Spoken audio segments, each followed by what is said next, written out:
अस्सलाम वालेकुम नाज़रीन, हाईटेक न्यूज के खबरनामे में आपका खैर मकदम है। मैं हूं नेहा खान। नजर डालते हैं आज की अहम खबरों पर। न्यूजीलैंड के एक खिलाड़ी ने क्रिकेट की तारीख का सबसे हैरान कुन कैच पकड़ा, जिसे देखकर सभी की आंखें फटी की फटी रह गई। हम सभी ने क्रिकेट के मैदान में कई हैरत अंगेज कैचेस देखे हैं। आपने खिलाड़ियों को हवा में छलांग लगाकर, दौड़ते हुए, डाइविंग करते हुए कई कैचेस लेते हुए देखा होगा, जबकि जदीद दौर की क्रिकेट में रिले कैचेस ने भी काफी सुर्खियां बनाई है। लेकिन आज हम आपको ऐसे एक कैच के बारे में बताने जा रहे हैं जिसने पूरी क्रिकेट की दुनिया को हिलाकर रख दिया। इस कैच को क्रिकेट की तारीख के बेहतरीन कैचेस में शुमार किया जा रहा है। ये कैच इस हफ्ते को वेलिंगटन के बेसन रिजर्व में मौजूद लोगों ने देखा, जो T20 सुपर स्मैश में वेलिंगटन और सेंट्रल स्टैग्स के दरमियान मैच देखने आए थे। हिंदुस्तानी मछुआरे मछलियां पकड़ने के लिए समुद्र में गए तो श्रीलंका ने 12 मछुआरों को गिरफ्तार कर लिया। उनकी कश्ती भी कब्जे में ले ली। श्रीलंका की बहरिया ने एक बार फिर से कई हिंदुस्तानी माहीगीर यानी कि मछुआरों को गिरफ्तार कर लिया है। उन पर इल्जाम है कि वो श्रीलंका के दायरे इख्तियार में दाखिल हुए थे। 12 माहीगीरों के साथ पड़ोसी मुल्क की बहरिया ने उनकी 3 कश्तियां भी कब्जे में ले ली है। ये वाकया हफ्ते के दिन उस वक्त पेश आया जब हिंदुस्तानी माहीगीर श्रीलंका के साहिल की तरफ माहीगीरी के लिए गए हुए थे। बताया जा रहा है कि उन्हें मजीद कार्रवाई के लिए कंकिस्तुराई बंदरगाह ले जाया गया है। माहीगीरों का मसला हिंदुस्तान और श्रीलंका के दरमियान एक बड़ा मसला है। श्रीलंका की बहरिया न सिर्फ हिंदुस्तानी माहीगीरों को पकड़ती है बल्कि उन पर फायरिंग भी करती है। इसी तरह के वाकयात आबनाए पालक के आसपास भी आम होते हैं, जहां लंकन बहरिया माहीगीरों को गिरफ्तार करती है और उनकी कश्तियों को जब्त कर लेती है। वजीर आजम नरेंद्र मोदी ने पोंगल की तकरीबात में शिरकत फरमाई और फनकार को अपनी शॉल बतौर खास तोहफे में दी। वजीर आजम नरेंद्र मोदी ने दिल्ली में वजीर मुमलिकत एल मुरुगन की रिहाइशगाह पर पोंगल की तकरीबात में शिरकत फरमाई। यहाँ पर एक नौजवान गुलकार ने प्रोग्राम में परफॉर्म किया और बाद में उन्होंने PM नरेंद्र मोदी के पांव छुए। लिहाजा वजीर आजम ने उन्हें अपनी शॉल बतौर खास तोहफे में दी। इस मौके पर वजीर आजम नरेंद्र मोदी रिवायती लुंगी पहने हुए नजर आए और उनके सामने कई नौजवान फनकारों ने बेहतरीन प्रोग्राम पेश किए। वजीर आजम नरेंद्र मोदी ने खुद एक फनकार को अपने यहाँ मदऊ किया। एक फनकार लड़की ने PM नरेंद्र मोदी के पांव छुए तो PM नरेंद्र मोदी ने अपने कंधे से शॉल उतार कर उसे दे दी। एक दरिया में 3 सरों वाला सांप नजर आया। लोगों ने इस पुरअसरार मखलूक को कैमरे में कैद कर लिया। खुदरत अजायबात से भरी पड़ी है जिसमें कई ऐसी हैरत अंगेज मखलूकात होती हैं जिन्हें देखकर हैरत हो जाती है। अब ऐसी ही एक जानवर की वीडियो सोशल मीडिया पर काफ़ी गर्दिश कर रही है जिसमें 3 सरों वाला सांप दरिया में तैरता हुआ नजर आ रहा है। इस पुरअसरार मखलूक को मौके पर मौजूद लोगों ने कैमरे में कैद कर लिया। ये वीडियोस और तस्वीरें चौंका देने वाली है। ये सांप जनूबी अफ्रीका के दरियाए मोई में देखा गया। बता दिया जाए कि ये वीडियो सोशल मीडिया प्लेटफॉर्म पर पोस्ट की गई है और ये वीडियो 10 जनवरी को पोस्ट की गई थी। ये वीडियो को शेयर किए जाने के बाद से अब तक इसे 2 लाख से ज़्यादा लोग देख चुके हैं। लोगों की बड़ी तादाद ने इस वीडियो पर और तस्वीरों पर तबसरे भी किए हैं।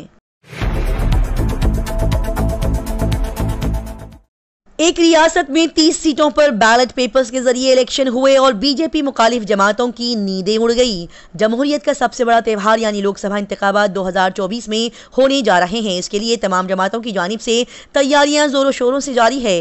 पार्टियां अपने कारकुनों के साथ मुत्तहिद होकर हुकूमती स्कीमों को अवाम के दरमियान ले जाएंगी ताकि उनकी तशहीर की जा सके। बता दिया जाए कि आसाम में खुद मुख्तार काउंसिल के इंतखाबात के नताइज ने बीजेपी मुखालिफ पार्टियों को दंग कर दिया है। जी हां, पार्टी ने यहां गैर मुतवक्को फतह हासिल की है। बीजेपी ने 30 में से 25 सीटों पर कब्जा कर लिया है। आसाम में बीजेपी ने तमाम पार्टियों को पीछे छोड़ते हुए नॉर्थ केचर हिल्स खुद मुख्तार काउंसिल के इंतखाबात में कामयाबी हासिल की है। कुल 30 सीटों पर हुए इंतखाबात में बीजेपी ने 25 सीटें जीती हैं। इस जीत से बीजेपी के लोगों का जोश बहुत बढ़ गया है और आसाम में लोकसभा इंतखाबात के लिए आवामी मूड को भी काफी हद तक समझा गया है। वहीं ऑपोजिशन जमातों के लिए इस नतीजे ने उनकी तशवीश में इजाफा कर दिया है।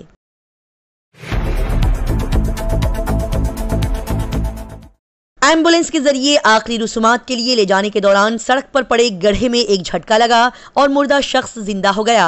सड़कों पर गड्ढों की वजह से हादसात की कई रिपोर्ट्स आपने पढ़ी होंगी और सुनी होंगी, लेकिन इन गड्ढों की वजह से कई लोग कभी कभी जान की बाजी भी हार जाते हैं जिनकी इदाद-ओ-शुमार मुश्किल है। लेकिन ये गड्ढे कभी कभी किसी की जान भी बचा सकते हैं। क्या आपने कभी ऐसा सुना है? जी हाँ, ऐसा ही हुआ है। हरियाणा में एक 80 साल शख्स को अस्पताल में मुर्दा करार दे दिया गया था। घर वाले उसे एम्बुलेंस में घर ले जा रहे थे, लेकिन एम्बुलेंस रास्ते में एक गड्ढे में फंस गई। बूढ़े को एक ऐसा झटका लगा कि उसका जिस्म हरकत में आ गया और वो जिंदा हो गया। अब वो दोबारा से जेरे इलाज है। यूपी में हो रहे सियासत के तहत अपनी सालगिरह से पहले मायावती ने इंडिया अलायंस के सामने एक ऐसी शर्त रख दी जो कि कांग्रेस और समाजवादी पार्टी की मुश्किलात बढ़ा सकती हैं। जी हां, लोकसभा इंतखाबात 2024 से पहले हिंदुस्तानी इत्तेहाद उत्तर प्रदेश में हुक्मरान जमात बीजेपी का मुकाबला करने के लिए खुद को मजबूत करने की कोशिश कर रहा है। इसको मद्देनजर रखते हुए मायावती को इत्तेहाद में शामिल करने की कोशिशें की जा रही है और इसी दौरान ये सियासत के मद्देनजर अपनी सालगिरह से पहले मायावती ने इंडिया अलायंस के सामने एक ऐसी शर्त रख दी जो कि आगे जाकर कांग्रेस और समाजवादी पार्टी की मुश्किलात बढ़ा सकती हैं। ज़ेलेंस्की का घर झुलस गया और प्यूटिन महल जल गया। यूक्रेन ने रूसी फौज को हिलाकर रख दिया। गुज़िश्ता 24 घंटों में रूस यूक्रेन जंग का सबसे तबाहकुन मरहला शुरू हो गया है। रूस ने यूक्रेन के कई शहरों पर मिसाइलों की बारिश कर दी। यूक्रेन के सदर ज़ेलेंस्की के आबाई शहर को भी बख्शा नहीं गया, लेकिन उसके बाद यूक्रेन ने जो कुछ किया उसने रूसी फौज को हिलाकर रख दिया। बता दिया जाए कि यूक्रेन ने रूस पर खौफनाक जवाबी हमला किया और ज़ेलेंस्की ने अपने आबाई शहर पर हमले का बदला रूस के सेंट पीटर्सबर्ग को जला कर लिया, जो पुतिन का आबाई शहर है। और इसी दौरान रूस और यूक्रेन ने एक दूसरे को धमकियां भी दी है। बता दिया जाए कि पुतिन की फायर पावर बहुत जबरदस्त है, जिसने आधी रात से यूक्रेन को दहशत ज़दा करना शुरू कर दिया और अगले कई घंटों तक तेज रफ्तार मिसाइल हमलों से पूरे यूक्रेन को खौफजदा कर दिया। लिहाजा रूस ने भी आधी रात से अगली सुबह तक यूक्रेन के कई इलाकों पर हाइपरसोनिक मिसाइलों की बारिश कर दी। राहुल गांधी की भारत जोड़ो न्याय यात्रा शुरू हो गई। कांग्रेस सदर मल्लिकार्जुन खड़गे ने उन्हें हरी झंडी दिखाकर रवाना किया। भारत जोड़ो न्याय यात्रा के तहत कांग्रेस के साबिक सदर राहुल गांधी ने कल 14 जनवरी को भारत जोड़ो न्याय यात्रा शुरू कर दी है और इस यात्रा को कांग्रेस सदर मल्लिकार्जुन खड़गे ने मणिपुर के थोबल में हरी झंडी दिखाकर रवाना किया। इस यात्रा में बहुत सारे कांग्रेस के सीनियर लीडर्स मौजूद थे। साथ ही यहां पर दानिश अली भी दिखाई दिए। दानिश अली ने कहा कि वो इस सफर का हिस्सा बनना अपना फर्ज समझते हैं, क्योंकि राहुल गांधी ये इक़दाम कमजोर लोगों को इंसाफ फराहम करने और हिंदुस्तान के लोगों को मुत्तहद करने की पहल कर रहे हैं। दानिश अली को बीएसपी ने 9 दिसंबर को पार्टी मुखालिफ सरगर्मियों के इल्जाम में पार्टी से मुअत्तल कर दिया था और वो इंफाल के करीब थोबल में मुनक्किद कांग्रेस के इस प्रोग्राम के स्टेज पर अगली कतार में बैठे थे, जहां से ये यात्रा शुरू हुई थी। बहिराए अहमर पर धड़ेबंदी बढ़ गई, जिसके नतीजे में खलीजी जंग जैसी सूरत हाल पैदा हो गई। साथ ही रूस और चीन ने अमेरिका को धमकी दे दी। गजा जंग शुरू होने के चंद ही दिन बाद हौजियों ने बहिराए अहमर से गुजरने वाली बहरी जहाज़ों पर मिसाइलों और ड्रोन से हमला करना शुरू कर दिया। जब अमेरिका ने हौजियों को सबक सिखाने के लिए फिजाई हमला किया तो अरब में बड़ी जंग का एक खतरा बढ़ गया।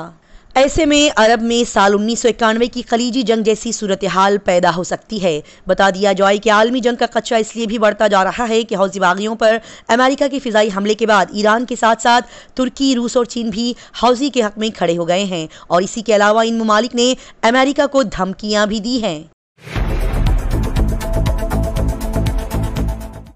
डिक्टेटर किम जोंग ने एक बार फिर से बैलिस्टिक मिसाइल फायर कर दी और जनूबी कोरिया, जापान अलर्ट हो गए। जनूबी कोरिया ने दावा किया है कि शुमाली कोरिया ने इस इतवार को इसके मशरकी साहिल से एक बैलिस्टिक मिसाइल दागा है। जापानी कोस्ट गार्ड के मुताबिक ये बैलिस्टिक मिसाइल हो सकता है और बैलिस्टिक मिसाइल के तजुर्बे के बाद जापान के वज़ीर आज़म के दफ्तर ने उसे हंगामी वार्निंग करार दिया और कहा कि इसकी मज़ीद तफसीलात का इंतज़ार रहेगा। ताहम एक न्यूज़ के मुताबिक जनूबी कोरिया के वज़ीर दिफा शिन वॉन सॉक ने गुज़िश्ता हफ्ते कहा था कि प्योंगयांग इस महीने के अवाइल में ठोस ईंधन के दरमियानी फासले तक मार करने वाले बैलिस्टिक मिसाइलों का तजुर्बा कर सकता है।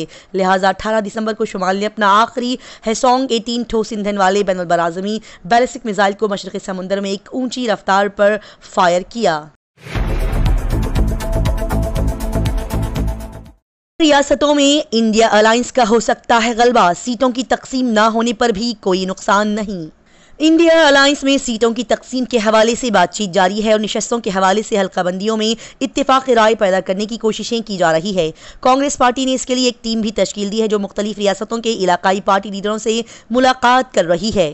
इस हफ्ते को दिल्ली के वजीर आला अरविंद केजरीवाल कांग्रेस सदर मल्लिकार्जुन खड़गे से मिलने उनकी रिहाइशगाह पर पहुंचे। इसी दौरान राहुल गांधी भी वहां मौजूद थे। माना जा रहा है कि आप और कांग्रेस के दरमियान दिल्ली में सीटों की तकसीम को लेकर समझौता हो गया है। ताहम पंजाब के हवाले से सूरत हाल अभी वाजे नहीं है। ऐसे में बड़ा सवाल ये पैदा होता है कि अगर पंजाब में दोनों के दरमियान इत्तेहाद नहीं होता तो क्या इससे इंडिया अलायंस की सेहत पर कोई असर पड़ेगा। इसी के साथ हाईटेक न्यूज खबरनामा इख्तिताम को पहुंचता है। अल्लाह हाफिज।